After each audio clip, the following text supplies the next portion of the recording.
Saya mendengar ada orang yang mengatakan bahwa Ustadz tidak menajiskan kencing dan kotoran babi. Apakah betul atau benar apa yang dikatakan tersebut Ustadz? Sesungguhnya menurut Islam yang benar bagaimana? Saya memang tidak pernah menajiskan kotoran babi, kotoran apa? Kambing, dah. Menurut Islam, jadi najis itu kan bagi. Ada najis itu yang dalam arti kotor, ada najis dalam arti kalau terkena benda itu harus dibersihkan, ada najis yang berarti haram, ada najis yang berarti akidah. Orang musyrik itu akidah najis, ya kotor maksudnya. Ya. Innal musyriku najasun, musyrik itu najis. Lah dalam hadis-hadis Nabi, apabila terkena kotoran yang wajib dibasuh, itu hanya kotoran manusia,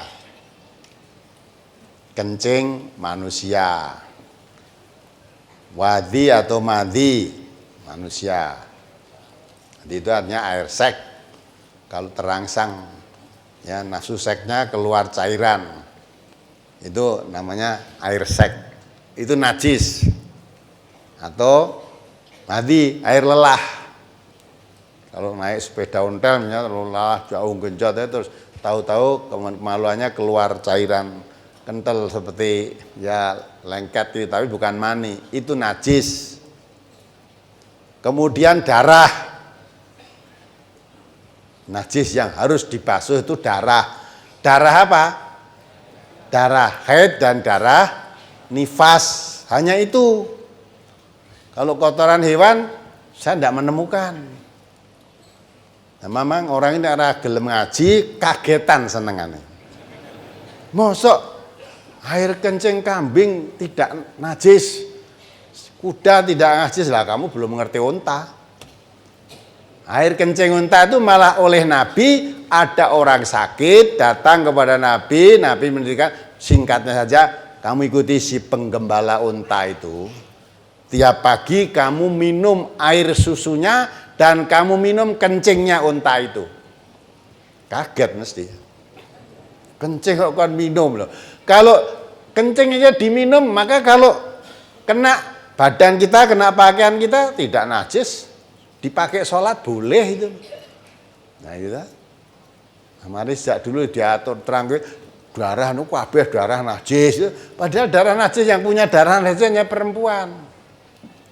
Kan ada ahad pagi tahun berapa itu tanya, bagaimana saat sholat kalau misalnya baju kita kena darah nyamuk, dincoi nyamuk diceblek, wah matinya, pecah neng kene itu nggo sholat piye itu, sah apa ndak? Sah.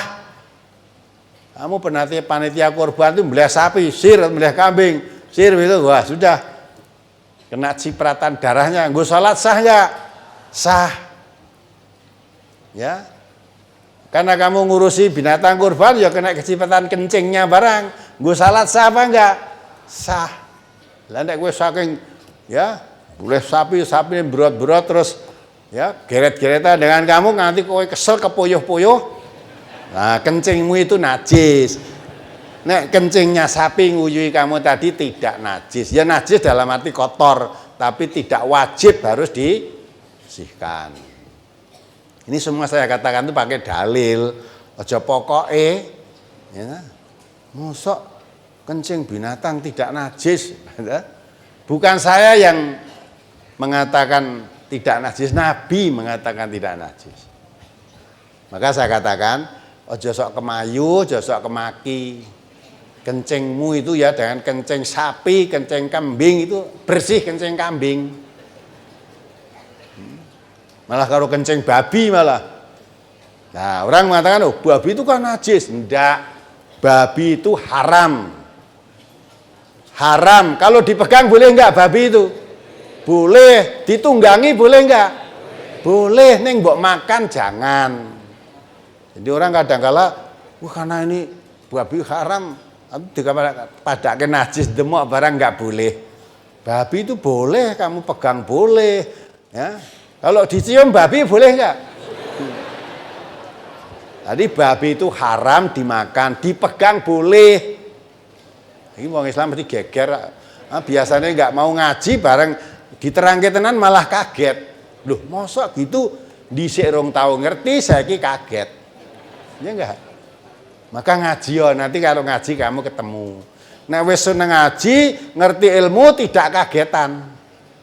Mosok babi dicekel barang entuk. Wong ada kok malah orang pakai minyak wangi itu nggak boleh karena ada alkoholnya. Tahu dengar nggak gitu? Nah, udah. Padahal alkohol itu kalau itu dijadikan yang dilarang itu apa? Minum. Kalau dipegang boleh nggak? Boleh. Gitu. Pegang malah nggo tukang pijat itu kadang-kadang nggo blonyo dinggo ngurut itu boleh. Nek diminum tidak boleh. Ya.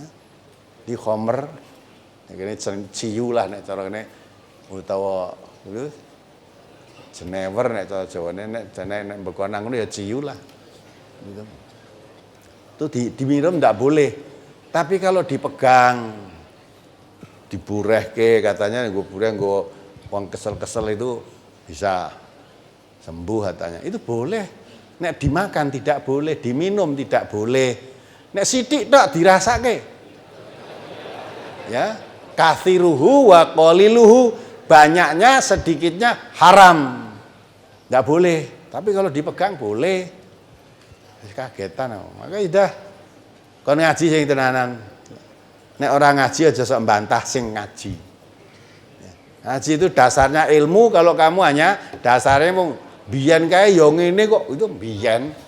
Maka dulu ketika awal-awal kita nerangkan najisnya anjing, biasanya orang kalau kena liur anjing kan harus dibasuh 7 kali itu ya. Yang sekali dicampur dengan maka kalau kamu punya sarung didilat asu. Enggak pakai untuk sholat itu, enggak boleh, harus dicuci dulu dengan debu. Kamu punya celana putih dilalah mlebu toko, duwe tokone nek asune, jilati. Ngambus cala panjangmu itu. Enggak boleh dipakai sholat, kecuali harus dicuci dulu yang sekali dipakai dengan debu. Kathok putih dikumbah nganggo debu. Gitu kan? Nah, itu kadang mengkias itu enggak pas. Padahal yang dimaksud apabila anjing menjilat di bejana, kamu punya bejana, tempat air minum manusia kalau dahulu di kampung-kampung itu ada gentong itulah neng jobo biasanya. Ya, cedak dapur gitu loh.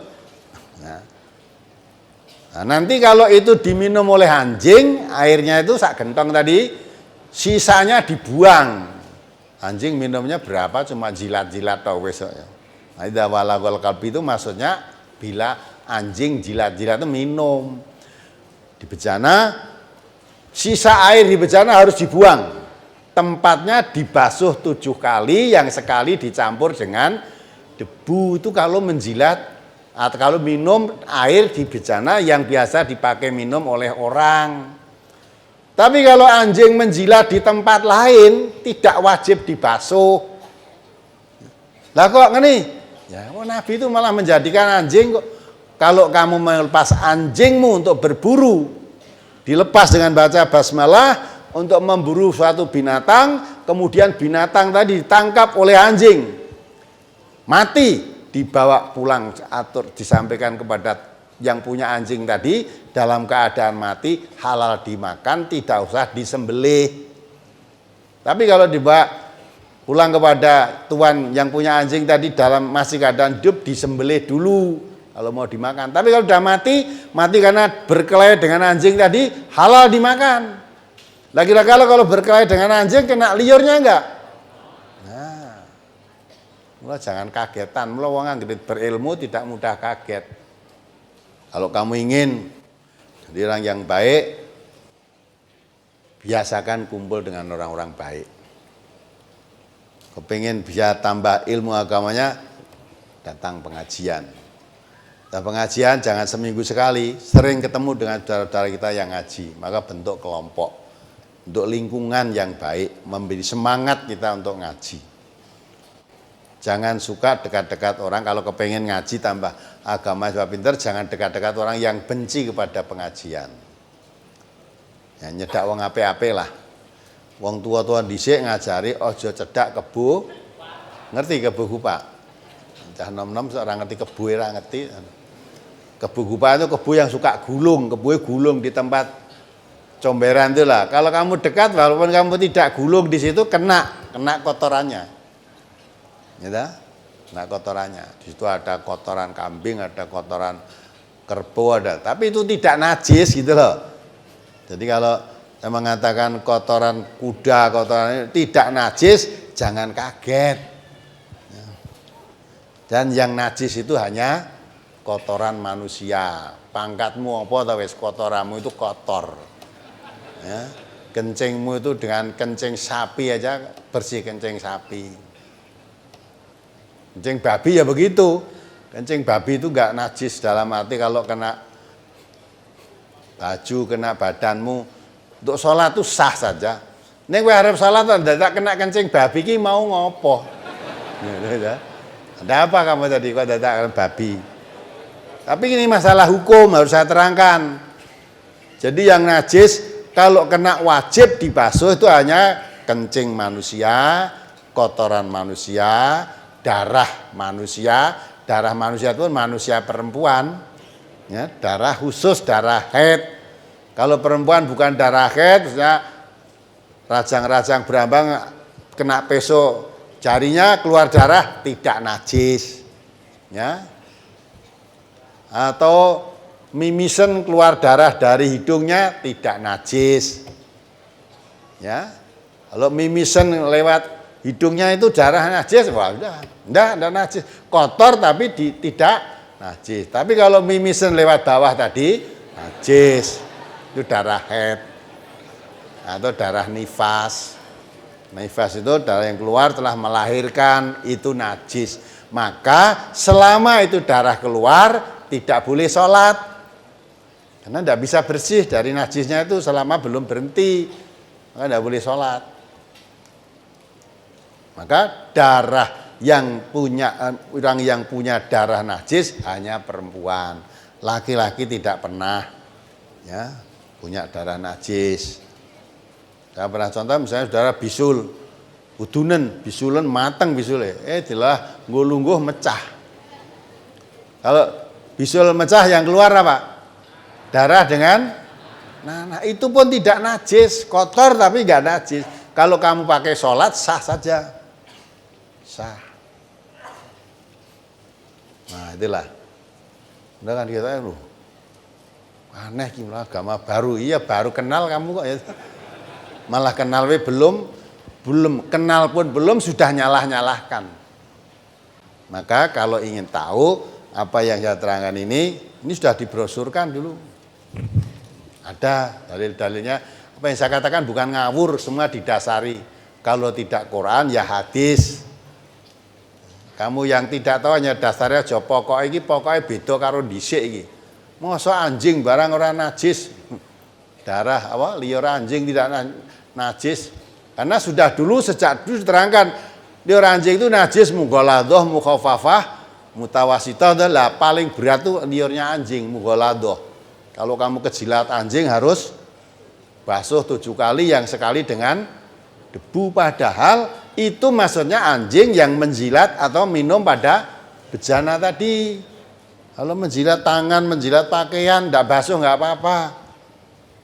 Nabi aja malah gunakan anjing untuk berburu. Kamu melepas anjing dengan baca basmalah, lepaskan untuk memburu.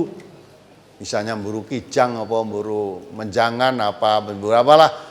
Ditangkap oleh anjing sampai mati. Ya tentu berkelahi dengan anjing, mesti banyak kena liur. Itu dibawa pulang dalam keadaan mati, tidak usah disembelih. Dimakan halal. Jadi bagaimana itu? Berarti kan anjing zaman Nabi. Anjing zaman Nabi dengan sekarang lain. Liurnya lain gitu toh. Nah, dan Nabi mengatakan kalau ada anjing yang dilepas untuk berburu, kemudian ada anjing liar membantu dalam penangkapan binatang yang diburu tadi. Kemudian binatang tadi ditangkap oleh anjing dalam keadaan mati, itu haram dimakan. Karena tidak tahu binatang tadi matinya karena digigit anjing yang sudah dilepas baca bismillah tadi, atau digigit oleh anjing yang liar tadi. Haram. Tetapi kalau dibawa kepada majikannya yang punya anjing tadi dalam keadaan hidup, disembelih dulu, halal dimakan. Walaupun sudah dikerek-kerek anjing dua tadi, yang satu anjing sudah bacakan bismillah, satu anjing liar. Jadi tidak bicara masalah liurnya ini tadi, masalah bismillahnya. Ya, maka kalau saudara misalnya datang ke toko atau apa, dilalah sing duwe toko duwe asu, diparani diambus-ambus tidak apa-apa. Cuma mbok angkat-angkat sikilmu dikira bedot, catek malah. Tidak apa-apa. Jadi pegang boleh tidak anjing itu? Boleh. Kalau dulu kalau megang anjing, kalau tanganmu basah anjingnya kering, tidak boleh. Berarti tangannya kena najis mughaladhah tadi. Kalau anjingnya yang basah, tanganmu yang kering, nggak boleh juga. Kena nanti. Kalau basah sama basah boleh, kering sama kering boleh. Ya. Ini ngaji. Nah, maka kata Allah tadi, apa podo? Apa sama orang mengerti dan orang yang tidak mengerti? Mesti beda toh. Nek sing ora ngerti basa kagetan. Wah, gitu. Masa kencing binatang tidak najis? Lah wong Nabi malah mengatakan kencing unta itu untuk diminum kok. Untuk obat malah. Untuk obat. Ada orang sakit datang kepada Nabi, suruh ikuti penggembala unta itu. Tiap hari kamu minum susunya dan minum kencingnya. Susu unta dan kencing unta diminum tiap hari. Dalam riwayat itu akhirnya jadi sehat orang. Terus jangan disamakan. Lah karena di sini ada unta, adanya kebo bule. Mbok padake, kowe ingin minum kencingnya kebo bule kowe. Ada yang nyatakan sama toh? Jadi katanya kebo bule itu padha karo keraton Solo. Padha karo zaman ratu, zaman Nabi. Ya. Nabi itu ketika ditanya mau, karena semua orang waktu Nabi ke Madinah itu mau ngampir ke, semua minta disuruh mampir. Dihampiri siji ora sini kok meri. Dah, Nabi ikuti unta aja, nanti untanya mandeknya di mana? Ya itulah. Ya di situ. Ya kuwi kebobule jare padha karo khasiatnya sama dengan untanya Nabi. Long kebo karo unta padha itu. Beda. Maka jangan, kalau punya ilmu ngerti tidak mudah kagetan. Mestinya kalau yang tidak pernah ngerti, ini setelah ngaji kok rada beda, masa ini tidak najis, jangan terus menyalahkan. Datanglah aja kamu ikut, kok ini tidak najis, dalilnya apa? Loh, kita tunjukkan dalilnya. Oh, tenan tadi baik. Aja terus wah ini bikin agama baru nih. Ya. Kencing binatang tidak najis, kotoran binatang tidak najis. Ya. Maka tadi saya katakan najis itu ada artinya kotor, tetapi tidak wajib dibasuh. Yaitu kotoran-kotoran binatang itu. Tapi ada lagi yang najis yang harus dibasuh.